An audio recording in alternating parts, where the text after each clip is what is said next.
छठी मई के घाटवा पर आजन बाजन बाजा बजवाई हो।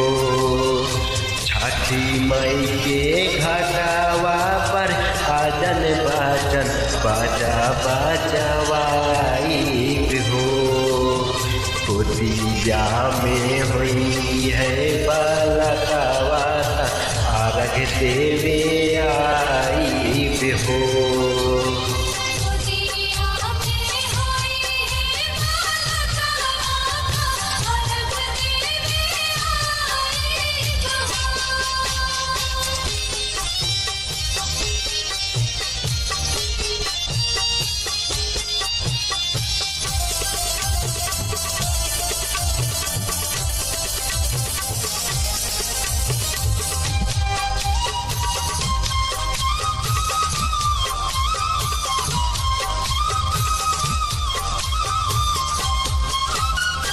एक ही ललाने बिना छछने लमनवा सुनी सान लागे हमर घरवा जनवा। पूरी जहिया दिलावा तलल सादा जल सागराई हो। पूरी जहिया दिलावा के लल सादा जल सकराई हो।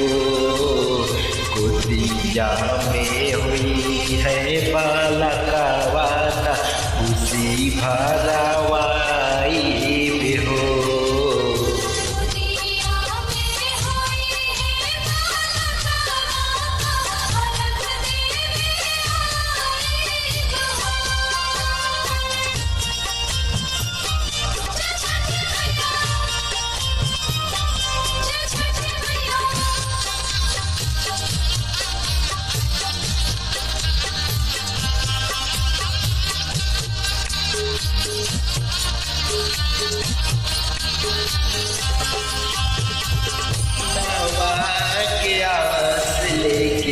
कहला बझनिया कहिया बसैबू छठी माई हमर दुनिया।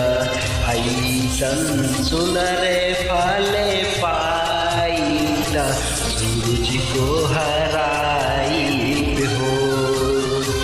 ऐसन सुनर फल पाईता सूरज को हराई हो। आर्यन राजे के बोलाई में आर्यन की दिया गवाई हो।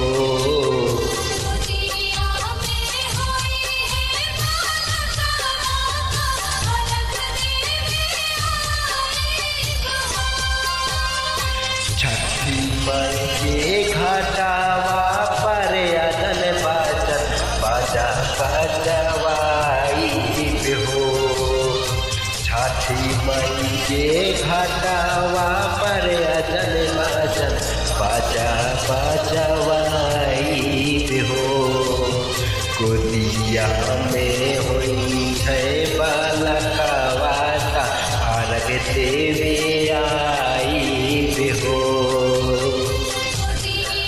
ला ला ला ला ला